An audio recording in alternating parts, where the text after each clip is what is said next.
বাংলার মানুষ জেগেছে। শাকিব খান, শাহরুখ খান আসলেও যত লোক না হয়, এখন ডক্টর মিজানুর রহমান আজহারি আসলে তার থেকে বেশি লোক হয়। ঠিক না বেঠিক? পরিবর্তন আসছে, পরিবর্তন আসবে, ইসলামের দিকেই মানুষ ধাবিত হবে। গতকালকের পেকুয়ায় যে মাহফিল হয়ে গেল, এত বড় মাহফিল, বাংলাদেশে অন্তত 15 লক্ষ মানুষের সমাগম ঘটেছে। ডক্টর মিজানুর রহমান আজহারিকে যারা বাংলাদেশ থেকে বিতাড়িত করেছিল, তারা আজকে বাংলাদেশ থেকে বিতাড়িত হয়ে গেছে। বরং আজহারি ভাই ফিরে আসার পরে এখন বাংলাদেশে যেন যুবরাজ ফিরে এসেছে। তাফসীর অঙ্গনে একটা নবোদ্যমে গণজোয়ার সৃষ্টি হয়েছে। এই জোয়ার থামানোর মতো কোনো শক্তি আর বাংলাদেশে কোনোদিন মাথা চাড়া দিয়ে উঠবে না। ঠিক না বেঠে? আমরা উঠতে দেব না। আমরা ইসলাম বিদ্বেষী শক্তিকে এই দেশে উঠতে দেব না। আর ইসলাম বিদ্বেষী শক্তি শুধুমাত্র নাস্তিক, রাম বা মোরা নয়, কিছু আল্লাহর ওলিরাও আছে না নাই? আমি একটা স্ট্যাটাস দেখলাম, এটা একটু শুরুতে বলা উচিত, আমি সংরক্ষণ করে রেখেছি। আমার দেশের একজন গর্ভবতী লেখক, না গর্বিত লেখক, গর্ভবতী বলতে হবে, এই লেখকের নাম হলো তাসলিমা নাসরিন। কি লিখেছে? লিখেছে বাঙালি মুসলমান জাতটা নষ্ট হয়ে গেছে, একে নিয়ে আর আশা নেই। মিজানুর রহমান আজহারি নামের এক লোক গাঁজাখুরি সব ইসলামের গল্প বলেন, সঙ্গে সুরেলা গলায় গেয়ে দেন কোরআনের আয়াত, যে আয়াতের মাথা মুন্ডু কিছুই বুঝে আসে না। বলেন নাউজুবিল্লাহ। নষ্ট জাত।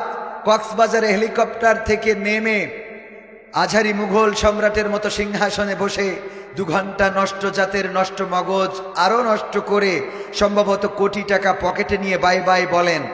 আজহারির ঠিক কিনা প্রশ্নের উত্তরে ঠিক ঠিক বলার জন্যে জড়ো হয়েছিল 15 লাখ লোক। এই নষ্ট জাত আজহারির ভক্ত হবে, পাকিস্তানপন্থী হবে, ইসলামান্ধ হবে, জিহাদে ঝাঁপ দেবে, জঙ্গি সমর্থক হবে। এতে অবাক হওয়ার কিছু নেই। মাঝে মাঝে কেন যে তারপর অবাক হই, আশায় বুক বাঁধি বুঝি না। বলেন নাউজুবিল্লাহ। এই স্ট্যাটাসটা পড়ার, যদি বলেন কেন পড়লেন, এটার পড়ার পিছনে কারণ আছে। 2 ঘন্টা আলোচনা করেছেন, এই আলোচনাটা স্বীকার করেছেন তসলিমা নাসরিনও। করেছে না করে নাই? অথচ আমার বাংলাদেশের একদল আলেম ওলামা 2 মিনিটের মুনাজাত নিয়ে টানাটানি শুরু করেছে। খেয়াল করেছেন আপনারা যে আজহারি বেদাত চালু করছে? মুনাজাত, সম্মিলিত মুনাজাত কোথায় পাইলো, কিভাবে পাইলো, কেমনে করলো? 2 ঘন্টা যে আলোচনা করেছে, সব মিলান হয়ে গেল 2 মিনিটের মুনাজাতে। আমার কথা বোঝেন নাই মনে হয়? সারা জীবনের অর্জন আল্লাহ রাব্বুল আলামিন ও মিজানের পাল্লা রেখেছেন, ওজন দিবেন আমল নামায়, পরিমাপ করবেন। ভালো কাজ ভারী হইলে জান্নাত, খারাপ কাজ ভারী হইলে জাহান্নাম। ঠিক না বেঠিক? কোরআনের কথা না আমার কথা? কোরআনের কথায় মিজান তৈরি করেছেন। তার মানে আল্লাহ জানেন বান্দা ভালো আর মন্দ করবে, এটা থেকে ভালো বেশি হইলে মন্দ সব বাদ। বলেন সুবহানাল্লাহ। আমল নামা ডান হাতে পাইলে মন্দ সব বাদ। তো 2 ঘন্টা আলোচনা করলেন ডক্টর মিজানুর রহমান আজহারি। অনেক মেসেজ দিলেন, বললেন ঐক্যই শক্তি, ঐক্যই শান্তি। তিনি বললেন যে একা যদি থাকো তাহলে এটা একক, কিন্তু ঐক্য যদি সবাই একসাথে হও সেটা হলো ঐক্য, আর এই ঐক্যই শক্তি। আর এই শক্তির সাথে নিয়ে যদি চলতে পারেন তবেই বিজয় আসবে। মেসেজ দিলেন বাংলাদেশের মানুষের। আর আমার দেশের আলেম ওলামা আছে 2 মিনিটের মোনাজাত নিয়ে। তসলিমা নাসরিন আর এই জাতীয় আলেমদের মধ্যে কোনো পার্থক্য নাই। যেই তসলিমা নাসরিনকে বাংলাদেশের মানুষ বিতাড়িত করেছে, ভারতে বসেও তারা আজহারির পিছনে, সাইদির পিছনে, আলেম ওলামার পিছনে, ইসলামী আন্দোলনের পিছনে, কোরআনের পিছনে, আল্লাহ রাসূলের পিছনে লাগে। আর আমার দেশের কিছু তাদের প্রেতাত্মা আছে যারা, ওরা তো সরাসরি ইসলামের বিরুদ্ধে লেগেছে, আর এরা ইসলামের মোড়ক গায়ে দিয়ে ইসলামের বিরুদ্ধে কথা বলে। সবচেয়ে নিরীহ জাতিগোষ্ঠী ছিল, সেই জাতিগোষ্ঠীর নাম হলো তাবলীগ জামাত। আওয়ামী লীগ, যুবলীগ, ছাত্রলীগ, কৃষক লীগ, প্রবাসী লীগ, অনাথ লীগ, অসহায় লীগ, আনসার লীগ, ভিডিপি লীগ, রিক্সা লীগ, শ্রমিক লীগ, ফকির লীগ, এর মধ্যে তাবলীগ। মিল আছে না নাই? ওদের যদি বলতাম ইসলামী আন্দোলনের জন্য রাজপথে নামতে হবে, কোরআন কায়েমের জন্য, বলতো আমরা নিরীহ মুসলমান, আমরা আল্লাহওয়ালা নবীওয়ালা কাজ করে বেড়াই, আমাদের ক্ষমতার চেয়ার নিয়ে পাড়াপাড়ি বাড়াবাড়ি এগুলো আমরা পছন্দ করি না। বলতো না? বলতো না? আমি কিন্তু তাবলিগ জামাতের বিরুদ্ধে নই। আমার মূল বক্তব্য হলো বিশ্ব ইস্তেমার মাঠে নিজেদের চেয়ার ভাগাভাগি নিয়ে দুই গ্রুপের মধ্যে মারামারি করে 4 জন নিরীহ মুসলমানকে জবাই করা হয়েছে। ওগো আমার ভাইয়েরা, যারা ক্ষমতার জন্য রাজপথে নামে না, তারা তাদের চেয়ার রক্ষার জন্য 4 জন মানুষকে হত্যা করলো কোন আন্দাজে জানতে চায়? ভালো মানুষগিরি দেখাও, ভালো মানুষের মুখোশ পরে, ভালো মানুষের লেবাস পরে আর বাংলাদেশে ভালো কথা বললে বাঙালি জাতি মানবে না। কারণ বীর বাঙালি বুঝেছে ভালো কারা মন্দ কারা। এই জন্য এখন হিন্দুরাও জামাত ইসলাম করছে। আবার এটা রাজনীতিতে নিয়ে যেয়েন না, অন্তত জামাত বাদ দিলেও ইসলাম করতেছে। ঠিক না বেঠিক? সত্য বলছি না মিথ্যা বলছি? কারণ বুঝতে পেরেছে যে ইসলাম ছাড়া শান্তি নাই।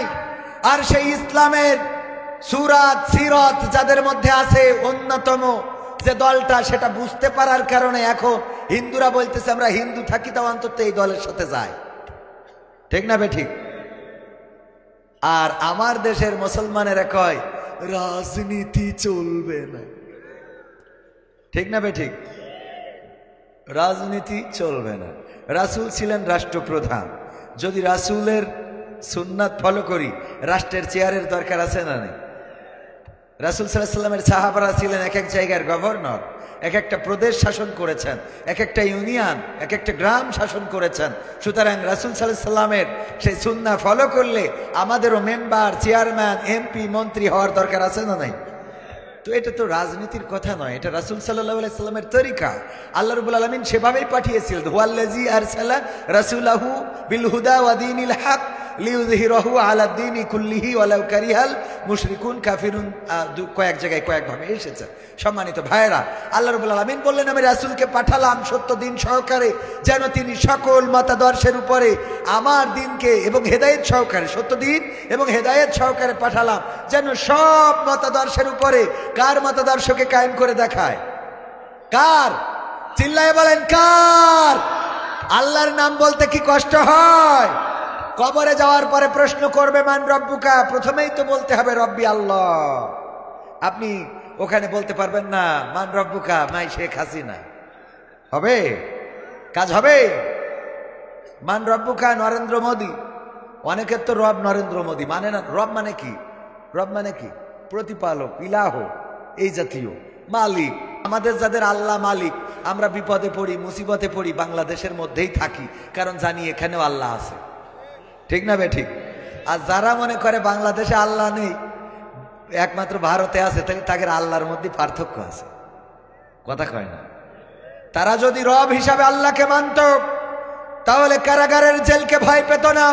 16টা বছর এই বাংলার মানুষের জন্য যারা এতটা করে গেল, 1971-এ দেশ এনে দিল, আবার 1996-এ আসলো, আবার 2008-এ আসলো, তারপরে 2024 পর্যন্ত পদ্মা সেতু দিল, মেট্রো রেল দিল, টানেল দিল, রাস্তা দিল, কলকারখানা দিল, বিয়ে দিল, ঘর দিল, বউ দিল, বাড়ি দিল, বিউটি পার্লার দিল, ব্লাউজ দিল। এরপরেও এই দেশে থাকতে পারল না। কথা কয় না? এই ব্লাউজ কে দিয়েছে? ঠিক না ঠিক? এত কিছু দেওয়ার পরেও এই দেশ ছাড়তে হলো কেন? আমাদের দেশের এত কিছু পদ্মায় উঠলেই আমার নেত্রীর কথা মনে পড়ে। আহারে, নেত্রী নাই, পদ্মা সেতু এখনো আছে, কিন্তু নেত্রী, বরং নেত্রী যেটা চেয়েছিল এই পদ্মা সেতু থেকে টুস করে ফেলে দিবে। 2 জন ব্যক্তির নাম বলেছিল, মেনশন করেছিল, তার মধ্যে একজন ডক্টর ইউনূস, আর দ্বিতীয় নম্বর কে? খালেদা জিয়া। অথচ আমরা সশস্ত্র দিবসে দেখলাম আল্লাহর কোরআনের কথা, ওয়াতুইজ্জু মান তাশাউ ওয়া তুযিল্লু মান তাশা। আল্লাহ বলছেন তিনি যাকে চান তাকে ইজ্জত দান করেন, আর যাকে চান তাকে বেইজ্জতি করেন। দেখেন ডক্টর ইউনূস, সে বসে গেল সেই চেয়ারে, যেই চেয়ার থেকে বলেছিল ফেলে দিবে, টুস করে পদ্মায় সুবানি খাওয়াবে। আর পাশে বসলো খালেদা জিয়া, যেই 2 জন রে সুবানি খাওয়ার কথা, ওই 2 জন ওই চেয়ারে। আর এখন আমার নেত্রী সুবানি খায়, বলেন ঠিক কিনা? এরপরেও যারা আল্লাহর প্রতি বিশ্বাস নেই, যারা এরপরেও আল্লাহকে মানতে চায় না, আল্লাহকে মানার জন্য আর কোনো নিদর্শনের দরকার হয় না। দেখেন মাননীয় জননেত্রী সাবেক শেখ হাসিনা, তাকে রক্ষার জন্য বিজিবি, পুলিশ, আর্মি, বিডিআর, দাদার দেশের সৈন্যবাহিনী কত কি এমন র ছিল, তারপরে ইসকন ছিল। আর আমার রাজপথে নামলো ছোট ছোট বাচ্চা শিশুরা, আগে নেমেছে বিএনপির ফখরুল ইসলাম আলমগীরেরা, জামাতের বড় বড় নেতারা, হেফাজতের নেতারা, এমনি ভাবে প্রতিটা দলের নেতারা নেমেছে। চেয়ার থেকে কেউ টেনে নামাইতে পারে নাই। কথা কয় না, পেরেছে না, কেউ পারল না। কত বড় বড় পালোয়ান সব ফেল মেরে গেল। ফেল তো শুধু মারল না, বরং তাদের ধরে নিয়ে ফাঁসির কাস্টে ঝুলালো। কাউকে আবার ক্রস ফায়ার দিল। ওই বিএনপির এক নেতা ইলিয়াস সাহেবকে পর্যন্ত ধরে নিয়ে হত্যা করে নদীর মধ্যে ইট বেঁধে ডুবিয়ে দিল। আর কোরআনের খাদেম যারা, ইসলামী আন্দোলনের নেতা যারা, আল্লামা আমাদের মাওলানা শহীদ নিজামী রাহিমাহুল্লাহ থেকে শুরু করে দেলওয়ার হুসাইন সাইদি পর্যন্ত বাঁচতে দেয়া হলো না। ওগো আমার ভাইয়েরা, এত কিছুর পরেও দেখেন সব রাস্তা ক্লিয়ার। যারা নেতৃত্ব দেবে সব তো মারা পড়ে গেল, শহীদ হয়ে গেল, পৃথিবী ছেড়ে চলে গেল। কাউকে বিদেশে পাঠিয়ে দেয়া হলো, কারো মাজা ভেঙে দেয়া হলো। শফিকুল ইসলাম মাসুদ ভাই খুঁজা হয়ে গেল, মামুনুল হক জেলখানায়, আমির হামজা কারাগারে, তারপরে আমার আজহারি ভাই তাকেও বিদেশে পাঠানো হলো। এই বাংলাদেশে নেতৃত্ব দেওয়ার মতো কাউকে আর তেমন দেখা গেল না। যারা নেতৃত্ব দেবে 50টা 100টা করে মামলা ছিল না, মামলা ছিল। একটু রাস্তায় নামলেই কেসের অভাব নাই। ওই আমার যশোরে কোন জায়গায় কিটা তাল গাছ মারি নিয়েছে, এইখানে চেয়ারম্যানের নামে মামলা, ঠিক না বেঠি? আবার যে মরি গেছে ওর নামেও আছে, যে যদি আবার বেশি ওঠে তাহলে ধরবো। বেঁচে উঠার পরে ধরা হবে। এমনি ভাবে সব করা হলো, সব প্রস্তুতি সমাপ্ত হয়ে গেল। অন্য 3বারের নির্বাচনের চেয়ে পরের নির্বাচনটা অনেকেই বলেছে গ্রহণযোগ্য ছিল। এখানে প্রতিদ্বন্দ্বী ছিল ডামি প্রার্থী বলে আবার প্রার্থী দাঁড় করানো হয়েছিল। এত কিছুর পরেও দেখেন কিছু না, শুধুমাত্র আমার বাচ্চা শিশুরা, নাবালক, তারা রাজপথে নেমে আসলো আর বলল আবু সাইদ হতে চায়, মুগ্ধ হতে চায়, আমার ভাইয়ের শাহাদাতের শাস্তি চায়, মরতে চায়। কিন্তু এই দেশে আর স্বৈরাচার চায় না। তাদের এই ছোট্ট ছোট্ট বাচ্চা শিশুদের আন্দোলনে কোথার বিজিবি, কোথার বিএসএফ, কোথার র্যাব, কোথার এনএসআই, কোথার ডিজিএফআই, কোথার পালোয়ান, সব পালিয়ে গেল। এমনকি আমার নেত্রী পর্যন্ত ইন্টারনেট বন্ধ করে চলে গেল। তার মানে জুলুম কোনোদিন টেকে না। যদি কেউ জামাতেরও হয়, যদি মাওলানা মুর্শিদ আলম হয়, যদি জুলুম করে, উনি কি টিকবে? মাওলানা মুর্শিদ আলম যদি জুলুম করে, চেয়ারম্যান হওয়ার পরে যদি ত্রাণের চাল মেরে খায়, যদি চেয়ারম্যান হয়, নির্বাচিত করানো হয় মাওলানা মুর্শিদ আলমকে, উনি নির্বাচিত হওয়ার পরে বিধবা ভাতার কার্ড যদি শালীর নামে দেয়, হ্যাঁ, আমার শালীর নামে এটা দিতে হবে, শালীর নামে যদি দেয়, মাওলানা বলে কি ছেড়ে দেওয়া হবে? না, ছাড়া হবে না। জনগণের অধিকার বুঝে নিতে হবে। আর জনগণ যখন তার নিজের অধিকার বুঝে নিতে না পারে না, তখন সাহায্য এসে যায় কার? আমি এই কথাটা কেন বললাম? এত কিছু পরিবর্তনের পরেও যদি আপনার হেদায়েত না হয়, আপনি যদি আল্লাহর নিদর্শন খুঁজে না পান, তাহলে বুঝতে হবে আপনার আর হেদায়েত হবে না। খতামাল্লাহু আলা কুলুবিহিম ওয়া আলা সামঈহিম ওয়া আলা আবসারিহিম গিশাওয়াত ওয়া লাহুম আযাবুন আযীম। আমার আল্লাহ বলছেন ওদের অন্তরে এবং কানের উপরে পড়ে আছে, অন্তরের উপরে এবং কানের উপরে সিল মেরে দিছি, অন্তরে সিল মেরে দিছি, কানে আর চোখের উপরে পড়ে আছে আবরণ। ওরা দেখবেও না, শুনবেও না, অন্তরের মধ্যে সিল মারা। যত যাই করেন, যেভাবেই বলেন, ওদের হেদায়েত হবে না। ওদের আপনি কোনোভাবেই হেদায়েতের রাস্তায় পরিচালিত করতে পারবেন না। কথাটা কার? চিল্লায় বলেন, কথাটা কার? আল্লাহ রাব্বুল আলামিন এত সুন্দর করে সব কথা বলে দিয়েছেন। ওগো আমার ভাইয়েরা, ওগো আমার কলিজার টুকরারা, ওগো আমার যুবকেরা, এই জন্য আল্লাহর পথটাকে আঁকড়ে ধরতে হবে। আল্লাহ রাসূলের পথ যদি আঁকড়ে ধরি, তাহলে আমাদের বিপদেও তিনি আসে না নাই, সুখের সময়ও তিনি আসে না নাই। যদি আপনার কুড়ে ঘর থেকে আল্লাহকে ডাকেন, আল্লাহ, কুড়ে ঘর থেকে বিপদে পড়েছেন, ওগো আল্লাহ আর পারি না, তোমার সাহায্য কোথায়? আল্লাহ শুনতে পায় না। আবার যদি মসজিদে এসে ডাকেন আল্লাহ, ওগো আল্লাহ বিপদে পড়েছি, তোমার সাহায্য কোথায়? মসজিদ থেকেও শোনে ফাঁকা প্রান্তরে, যেখানে কেউ নাই, কোনো মানুষ নাই, জনগণ নাই, জনতা নাই, ওই ফাঁকা প্রান্তর থেকেও যদি ডাক দেন আল্লাহ আল্লাহ, আল্লাহ শোনেন না।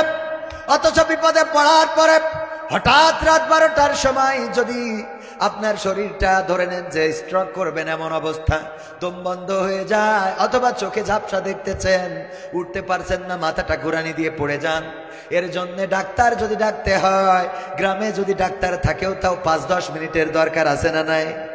আবার যদি হাসপাতালে নিতে হয় তাও 1 ঘন্টার দরকার, খোকসা বা কুষ্টিয়ায় যদি নিতে হয় 1-1.5 ঘন্টার দরকার আছে না নাই? 1-1.5 ঘন্টা লাগে ডাক্তারের কাছে পৌঁছাতে। যদি আবার স্ত্রীকেও বলেন, স্ত্রীর ঘুম ভাঙাইতে 3-5 বার ডাকা লাগে। যদি মাকে বলতে চান আর একটা ঘরে ঘুমায়, মায়ের দরজায় যে টক টক করে ধাক্কা দেওয়া লাগবে, মা ওঠেন, আমার তো শরীরটা অসুস্থ মা, এমনি ভাবে ডাকা লাগবে, ডেকে উঠানো লাগবে। কিন্তু যে বিপদেই পড়েন না কেন, 1 সেকেন্ডের মধ্যে যে শব্দটা উচ্চারণ করলে ডাকে সাড়া দিবেন, তিনি হলেন আল্লাহ। সুবহানাল্লাহ। 1 সেকেন্ড, আল্লাহ। গুলি লেগেছে আল্লাহ, অ্যাক্সিডেন্ট করেছেন আল্লাহ, বাড়ির মানুষ জানার আগে আল্লাহ জানতে পারেন, বাড়ির মানুষ শোনার আগে আল্লাহ শুনতে পারেন, বন্ধুদের কাছে বলার আগে আল্লাহ জেনে যায়। অনেক ঘটনা দেখে যাবেন না, আপনি না চাইতেই কেমন করে হয়ে গেল। আপনি মনে মনে করেছেন দিয়ে দেওয়ার মালিককে। মুস্তাজাবুদ দাওয়া হতে হবে। মুস্তাজাবুদ দাওয়া তো বোঝেন, যার দোয়া আল্লাহ কবুল করেন, যে দোয়া করে, যাই দোয়া করে আল্লাহ কবুল করে নেন। আল্লাহর নবী সাল্লাল্লাহু আলাইহি ওয়াসাল্লাম ছিলেন সবচেয়ে বড় মুস্তাজাবুদ দাওয়া। আল্লাহর নবী যেটা চাইতেন হাত তুলে চাইলেও দিত, হাত না তুলে চাইলেও দিত। এমনকি আল্লাহর নবীর দাদা আব্দুল মুত্তালিবও অনেকটাই মুস্তাজাবুদ দাওয়া ছিলেন। তিনি কাবাঘর রক্ষণাবেক্ষণ করতেন। যখন আব্রাহা আসলো কাবাঘর ভাঙার জন্য, আব্দুল মুত্তালিব উনি শুনলেন আব্রাহা হস্তি বাহিনী নিয়ে আসছে কাবাঘর ভাঙার জন্য। এই কথা শোনার পরে ভয় পেয়ে গেলেন, যাহারে এই হস্তি বাহিনীকে আমি কেমন করে থামাবো গো আল্লাহ। ও গো আল্লাহ, এমন তো সামর্থ্য নাই। হঠাৎ করে কাজের লোক এসে বলল, আপনার উটগুলো আব্রাহার সেনাবাহিনী ধরে নিয়ে গেছে। আব্দুল মুত্তালিব চলে গেলেন আব্রাহা বাদশার যে তাঁবুটা ছিল সেই তাঁবুতে যাওয়ার পরে বললেন, আব্রাহা তোমার কাছে এসেছি, কে তুমি? আমি আব্দুল মুত্তালিব, কাবাঘর রক্ষণাবেক্ষণ করি, দেখাশোনা করি। ও ঠিক আছে, তুমি যেহেতু এসেছো কি বলতে চাও? তোমার সৈন্যবাহিনী আমার উট দখল করে নিয়ে এসেছে, আমি উটগুলো ছাড়ানোর জন্য এসেছি। বলল ঠিক আছে, তোমার উটগুলো ছেড়ে দিলাম, খুশি কিনা? বলল হ্যাঁ খুশি হয়ে গেলাম। ঠিক আছে যাও। আবার ডাক দিল, আব্দুল মুত্তালিব শোনো, শুনলাম তুমি কাবাঘর দেখাশোনা করো, রক্ষণাবেক্ষণ করো, অথচ আমার কাছে আসলে তোমার উট দখল করে নিয়েছি, উটগুলো ফেরত চাইলে, কিন্তু একটা বারের জন্য কাবাঘরের ব্যাপারে কোনো কথা বললে না কেন? কাবাঘরটা কি রক্ষা করার দরকার নাই? আমি তো এসেছি ভাঙতে। আব্দুল মুত্তালিব বললেন, আমি ওই উটগুলোর মালিক, ওই উটগুলো আমার অধীনে, আমার উটগুলো আমি ছাড়িয়ে নিতে এসেছি, আর আমি আমার উটগুলো ছাড়িয়ে নিয়ে এখন চলে যাচ্ছি। যে কাবাঘর তুমি ভাঙতে এসেছো, ওই কাবাঘর তো শুধুমাত্র রক্ষণাবেক্ষণ দেখাশোনা করি আমি। ওই কাবাঘরের মালিক হলেন আল্লাহ। তিনি যদি চান তাইলে আমি যেমন করে উট ছাড়িয়ে নিলাম, তেমন করে তোমার থেকে কাবাটা রক্ষণাবেক্ষণ করে নিবে। কাবাটা ছাড়িয়ে নিবেন, তেমন করেই কাবাটা ছাড়িয়ে নিবেন। তারপর আব্দুল মুত্তালিব কি করলেন? আসলেন কাবার দরজায়, কাবার দরজায় 2টি হাত রাখলেন, তারপরে বললেন, হে রব। আল্লাহ রাসূল তখনও পৃথিবীতে আসে নাই। 50 দিন পরে আল্লাহ রাসূলের জন্ম হয়েছে। কোন বর্ণনায় এসেছে 60 দিন পরে জন্ম হয়েছে। তার মানে রাসূল সাল্লাল্লাহু আলাইহি সাল্লাম মা আমিনার গর্ভে ছিলেন। আমিনার গর্ভে ছিলেন বিশ্বনবী সাল্লাল্লাহু আলাইহি সাল্লাম। আব্দুল মুত্তালিব কাবার দরজায় হাত রাখলেন আর বললেন, ও রব, আমার ক্ষমতা নাই আব্রাহার সৈন্যবাহিনীর সামনে দাঁড়ানোর, তুমি তো কাবার মালিক, তোমার দরজায় হাত রেখে দোয়া করলে তুমি কবুল করে নাও। ওগো আল্লাহ, তোমার কাছে দোয়া করি, তুমি দয়া করে তোমার ঘরটা তুমি রক্ষণাবেক্ষণ করে দিও। তারপরের খবর তো সবাই জানেন, আব্রাহার হস্তি বাহিনী শুয়ে পড়ল। সে নানান ভাবে চেষ্টা করলো, আসতে চাই না, তারপরেও ঠেলে ঠুলে যখন কাবার চত্বরে নিয়ে আসলো, আল্লাহ রাব্বুল আলামিন ঝাঁকে ঝাঁকে আবাবিল বলতে ঝাঁকে ঝাঁকে পাখি, এই পাখি পাঠালেন আর তারা ছোট ছোট কঙ্কর নিক্ষেপ করলো। আর সেই কঙ্করে, ছোট ছোট কঙ্করে হস্তি বাহিনী একেবারে ওই কাবার চত্বরে পশুর চর্বিত ভুসির ন্যায় হয়ে গেল। বলেন সুবহানাল্লাহ। এই সূরাটা এই ঘটনা কোন সূরায় আছে? সূরা ফিল। আলাম তারা কাইফা ফাআলা রাব্বুকা বিআসহাবিল ফিল। সূরাটা পড়লেই বুঝতে পারবেন ভাইরা আমার। এই সূরায় আল্লাহ রাব্বুল আলামিন নবীকে বলেছেন, ওগো নবী, আপনি কি দেখেননি আমি হস্তি বাহিনীর সাথে কেমন আচরণ করেছি? আমি কি তাদের চক্রান্ত ধ্বংস করে দেই নাই? আমি তাদের উপরে প্রেরণ করেছিলাম ঝাঁকে ঝাঁকে পাখি, আর তারা নিক্ষেপ করেছিল কঙ্কর, আর ফলে তারা পশুর চর্বিত ভুসির ন্যায় হয়ে গিয়েছিল।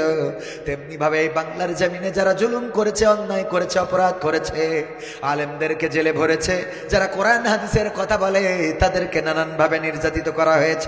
এই মাহফিলটা চলেছে, কিন্তু এমন অসংখ্য মাহফিল ছিল বন্ধ করা হয়েছে। মাহফিল করার জন্য অনুমোদন দরকার, থানায় যেতে হবে, পুলিশকে বলতে হবে, নেতাকে দাওয়াত দিতে হবে। এমনি ভাবে সব কিছু ঠিকঠাক রাখার পরেও এক গ্রুপের দাওয়াত দেওয়া হয়েছে, আর এক গ্রুপের দেওয়া হয় নাই। ওই গ্রুপ যেয়ে বলে যে মাহফিল বন্ধ করেন, না হলে কাটি খোলা হবে। ঠিক না বেঠিক? বন্ধ হয়েছে না হয় নাই? 144 ধারা দিল কোরআনের পক্ষে। আল্লামা দেলোয়ার হোসাইন সাইদির চট্টগ্রামের মাহফিল সহ সব মাহফিলগুলো বন্ধ করা হলো। আর আজকে কোরআনের মাহফিলগুলো উন্মুক্ত হয়ে গেছে। যেই আলেমদেরকে বলা হয়েছিল এই মুহূর্তে বাংলা ছাড়, তারা বাংলাদেশে আছে না নাই? আছে মানে কি রাজত্ব করে। আবার আমির হামজা ফিরে এসেছে, আবার মামুনুল হক স্টেজে কথা বলে, আবার আজহারি ডক্টর মিজানুর রহমান আজহারি কোরআনের ময়দানে এসেছে, মানুষকে বয়ান করে সুললিত কণ্ঠস্বর দিয়ে শোনান। এমনি ভাবে কোরআনের পক্ষে যারা ছিল সব একে একে ফিরে আসলো।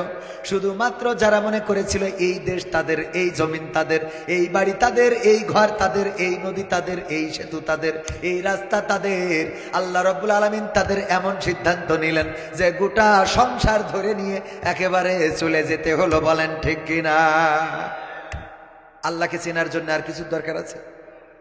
ওগো আমার ভাইরা, এবার আসুন বলি মুস্তাজাবুদ দাওয়া কেন হতে হবে।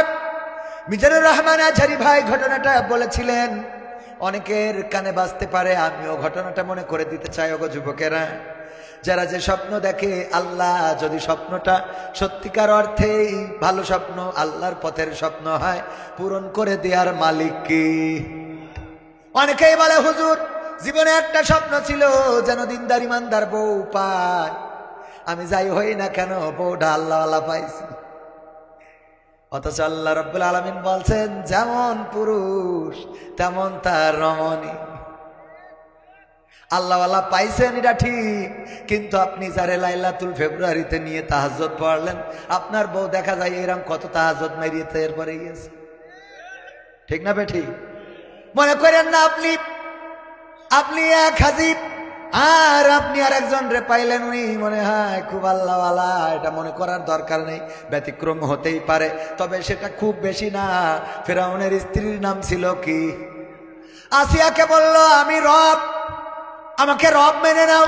আসিয়া বলল, আমার স্বামী, আমি তোমার চুলা ছেড়ে দেব, আমি তোমার মাথায় বেলি কেটে দেব, বিলি কেটে দেব, আমি তোমার পিঠে সুড়সুড়ি, আমাদের যশোরের ভাষায় বলে পিঠে সুড়সুড়ি দেব, তোমার শান্তি লাগবে, এরকম করে টাইনলে, হ্যাঁ, মুখের চেহারার পরে হাত বুলাই দেব, তোমার সব রকম আদর করতে আপত্তি নাই, তোমার বিছানায় তুমি যতবার চাও আমি তোমার জন্য প্রস্তুত থাকব, কিন্তু রবের জায়গাটা আমি আমার স্বামীকে দিতে পারি না। রব মেনে নিয়েছিলেন কাকে? আল্লাহকে রব মানার প্রতিদান পেলেন।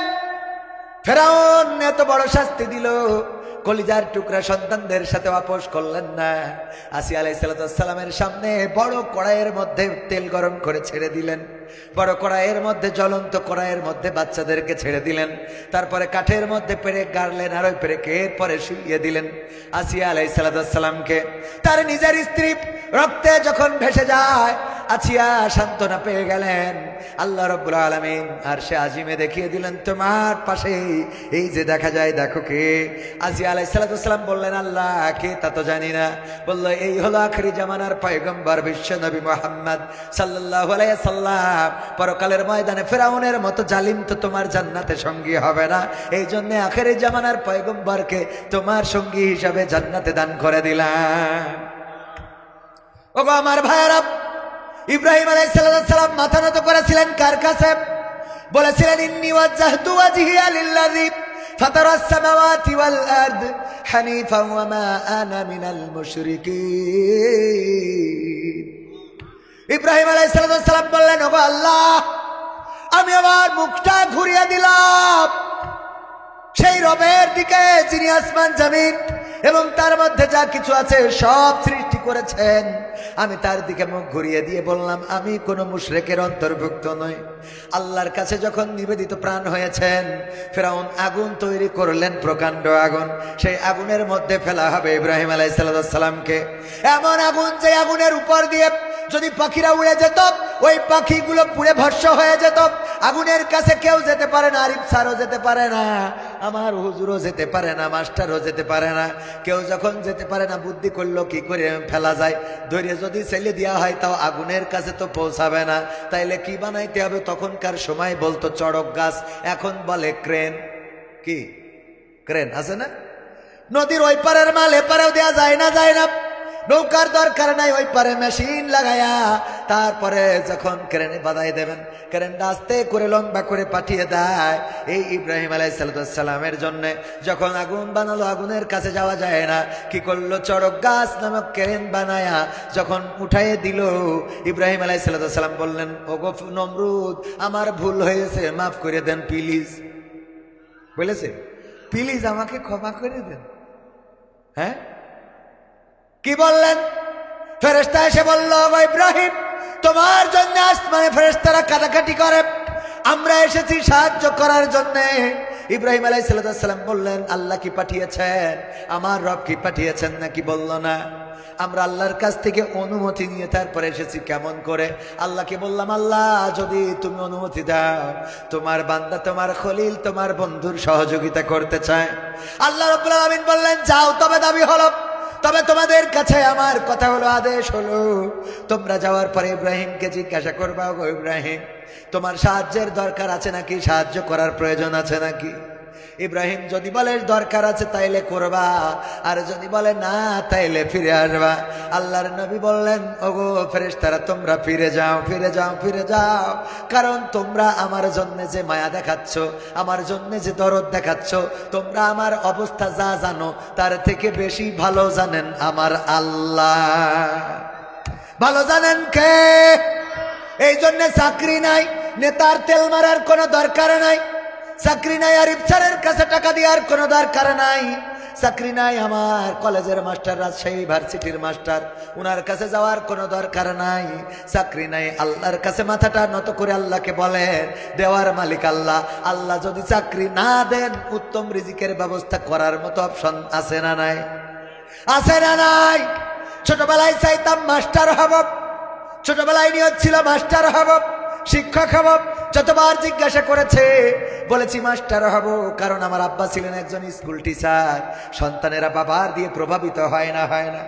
বাবা যেমন ছেলেও তেমন। বাবা খায় বিড়ি, ছেলে খায় সিগারেট। বলেন সুবহানাল্লাহ। নাউজুবিল্লাহ বলতে হবে না সুবহানাল্লাহ বলা যাবে? ও তো গাঁজা খাওয়া দরকার, কারণ বিড়ি খাওয়া বন্ধ করিনি তো ছেলে ওইটাই খাওয়া উচিত। ঠিক না বেঠে? বলেন নাউজুবিল্লাহ। আবার যদি বাবা বাংলা মদ খায়, ছেলে আমেরিকারটা খায়, মালটা একটু বড় বোতলটা খায়। ওগো আমার ভাইয়েরা, এই জন্যে বাবা দ্বারা ছেলে প্রভাবিত হয়। সুতরাং যেই বাবা এখানে আছেন, যত বাবা আছেন, আপনি আপনার পিতামাতার সাথে যেমন আচরণ করবেন, আপনার সন্তান ওটা দেখে আপনার সাথে সেই আচরণটা করবে। মনে কি থাকবে? আপনি যদি বলেন হুজুর আমার শরীরে খাতে যায় না, হুজুর একটু দোয়া করে দেন, হুজুর তো দোয়া করে দেবে। তার আগের প্রশ্ন হলো, আপনার বাবা যখন ছিল আপনি কেমন দেখেছেন, কেমন তার দায়িত্ব পালন করেছেন? লুঙ্গিটা ছিঁড়ে গিয়েছে, আপনি কয়দিন নতুন একটা লুঙ্গি কিনে দিয়েছেন? শাড়ি ছিঁড়ে গিয়েছে, মায়ের শাড়ি কিনে দিয়েছেন, ঔষধ কিনে দিয়েছেন কতদিন? আপনি যদি এগুলো না করে থাকেন, আপনার সন্তান এইগুলো করবে। আর একটা কায়দাই করবে, যারা পিতামাতাকে খেদমত করেন নাই তাদের সন্তান মাদ্রাসায় দিতে হবে। কোথায়? মাদ্রাসায় যখন দিবেন, আজরের পেটে ইব্রাহিমের জন্ম হয়েছিল না হয় নাই? কথা কয় না? হয়েছে না হয় নাই? আল্লাহ রাব্বুল আলামিন আজরের পেটে ইব্রাহিমকে দিলেন, যিনি মূর্তি বানাতো। তার পেটে এমন একজন জন্মগ্রহণ করলো যে মূর্তি ভেঙে বেড়ালো। ওগো আমার ভাইয়েরা, এই জন্য আপনার সন্তানকে যদি কোরআনের রাস্তায় দিতে পারেন। এই তোমাদের কি হয়েছে? মুতু ধরেছে? মেশিন নষ্ট? হ্যাঁ, মেশিন নষ্ট হয়ে গেছে এই বয়সে? গাঁজা খেয়ে বেড়াও না?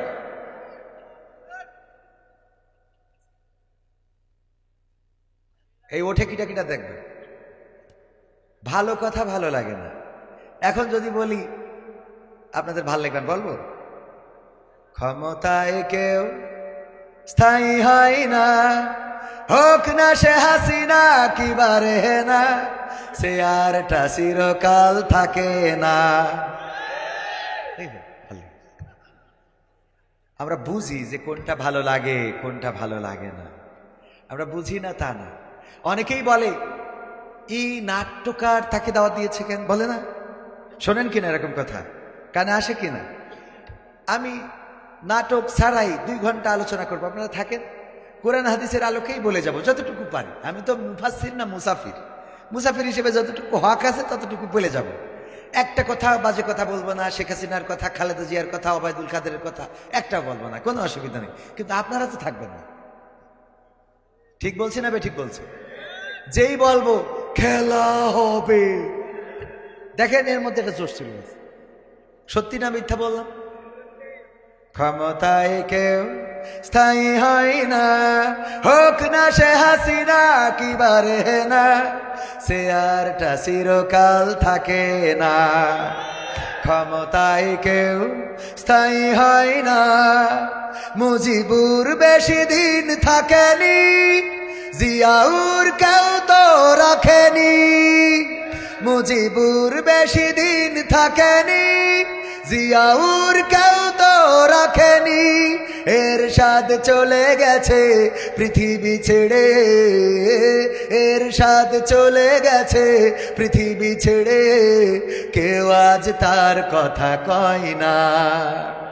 ক্ষমতায় কেউ স্থায়ী হয় না, হাসিনা ক্ষমতা ধরে রাখতে আয়না ঘর বানিয়েছিল, জনগণের রোশানলে দাদার দেশে পালিয়ে গেল।